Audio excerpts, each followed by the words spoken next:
we're under one roof today. And if you tuned into our live all of, 10 minutes ago, we were clearly having some technical difficulties, so we just cut it and we're going to start all over. And good news, I just got a notification that we're live, so we're hoping that this is good to go this time. Yeah, we should be good. So today we are going to be talking about North Dakota Dollars for Scholars and creating your own profile so that you can start applying for scholarships. So Stacy talked about Dollars for Scholars last week. Yes, and what we're going to do today, and this is if you're applying for scholarships for your local chapter or the state chapter, you're able to apply for those scholarships right through our website here. So you'll go to northdakota.dollarsforscholars.org, and then once you're here, you will click on students and parents. Amanda's going to hover and flash her little mouse everywhere we're at, and then you'll click to log in. Now, whether or not you already have an account, you're all going to click on that click to log in. If you don't have an account yet, so for example, a lot of students, if you're a senior in high school and you haven't yet created a Dollars for Scholars account, this is where you'll go. Don't have an account, Amanda will click right here, and then she's first going to search for her high school. I would recommend searching by city. That way all of the high schools in that city will come up. Make sure you take a peek at the state of the schools that come up as well, because I know earlier we searched for Bismarck and there are several Bismarcks in several different states. So you'll fill in all of your information here. Everything with 2 asterisks is a requirement, so make very sure that you complete that information. If you're getting held up or you've got questions about something, you can take a peek at that question mark, and then that'll give you additional information.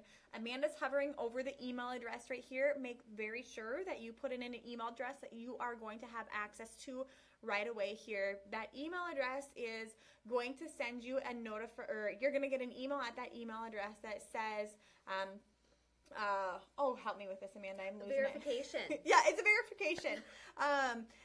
And then that verification email will have a temporary password for you to get logged into your Dollars for Scholars account here. Amanda has already created a test account, so she's not going to go through all of this, but all you would need to do is click submit, and then you'll get that email, and then you'll go back and log in just like Amanda is right now. So for those of you that already have an account, you'll just type in your email address here and your password to get logged in. Once you are logged into the account, in the upper right hand corner, you will see the scholarships that you are matched to. So Amanda is Amanda McTesterson today. She was matched to her local chapter, so Amanda and Dollars for Scholars, the state chapter, North Dakota Dollars for Scholars, which is the chapter that we're directors for, and then the national scholarships as well. So there's 4 quadrants here. You'll see the red area talks about information and how far your profile is completed. Your profile doesn't have to be 100% complete in order to submit applications, but the more complete it is, the better off that you're going to be. And then you'll see in that yellow quadrant down below there, that's where you're going to actually search for the scholarship opportunities and then complete and submit the applications. We aren't going to get into the searching for scholarships and completing applications today. We will be doing another Facebook Live on how to actually do that in the weeks coming up.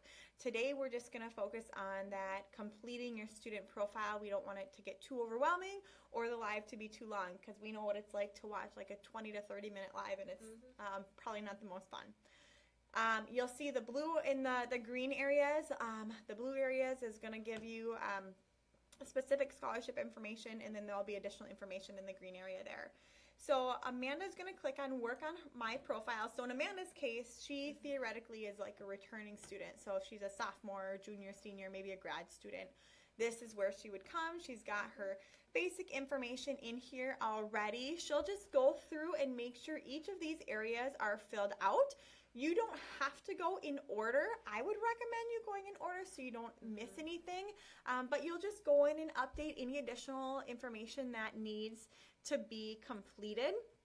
Go ahead. I do want to point out that it is important to be accurate, because the more accurate and the more complete your profile is, the more likely you are to maximize the scholarships that you're going to match on. So especially once you get like to the additional info in the schools piece, if you're a high school student and you're, it's early in the year, you might not know where you're going to college just yet, you can actually put multiple colleges in here. as well as multiple majors. So if you're still debating between a couple different things or a couple different schools, go ahead and put all of those, because then you'll match to the most scholarships, and then you can apply to the most scholarships. It's always good to apply to the most and have to decline funds that you're awarded instead of not applying and wish that you had. So for some reason, I'm a chiropractic student who is going to Valley City State in my profile. So yep.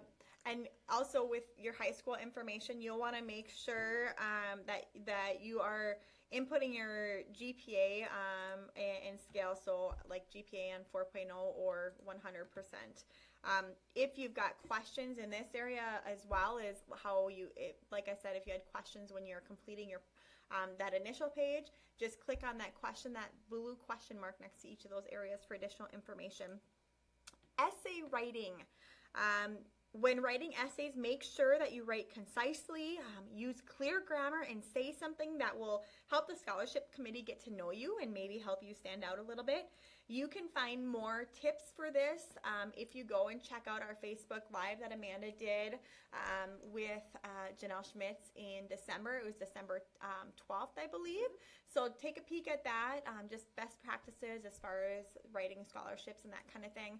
And a little piece of advice is, when you write a scholarship, maybe you've already applied for some scholarships, but type your scholarship out in Word and save it in Word, or your essay out in Word. You may be able to use those essays for other things as well, other scholarships that you apply for as well.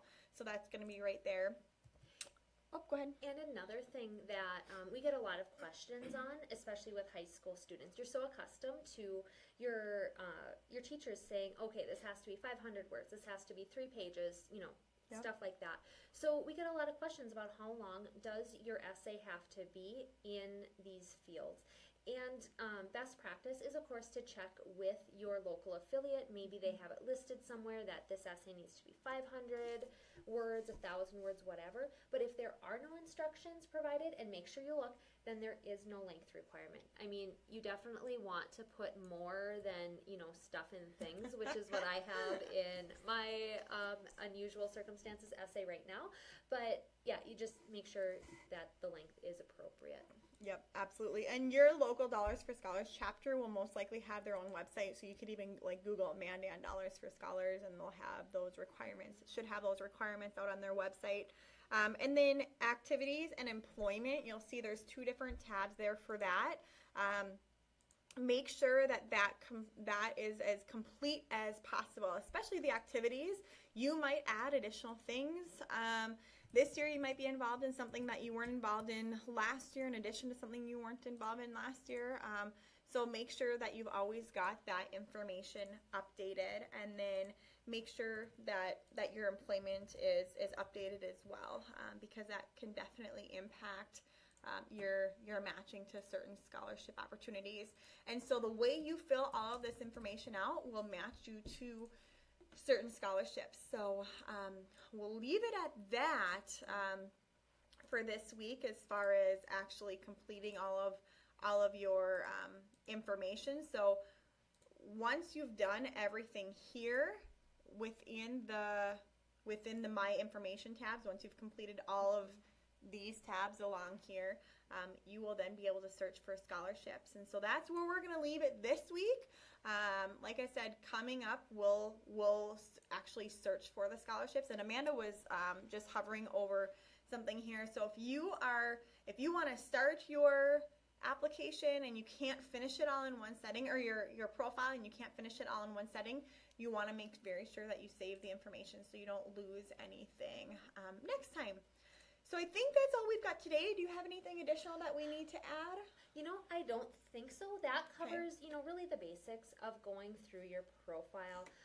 Most students will know what to put in, especially if you've been busy filling out college applications, stuff like that. You're going to know these things. So just go ahead, trust yourself, put them in. If you get hung up, not a big deal. Reach out to us, reach out to your local Dollars for Scholars chapter. Or what we always get told, if there's something that hangs you up, click on the gray support button down on the bottom of the page. It doesn't look like it's showing up in the window right now, but there is a gray support button that you can always click on if you do run into some technical issues with the website. So yeah, that is all we got. Leave a comment below if you do have a question on anything. But we will be back within the next few weeks to talk to you about how to search for scholarships and all of the kind of tools of the trade with that one. Yeah, so I hope you guys found this information helpful.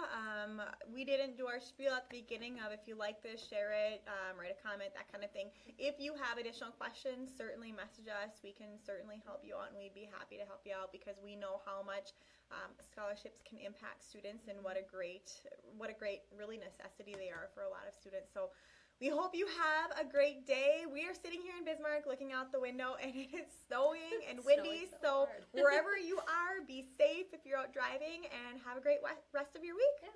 Bye, everyone. Bye.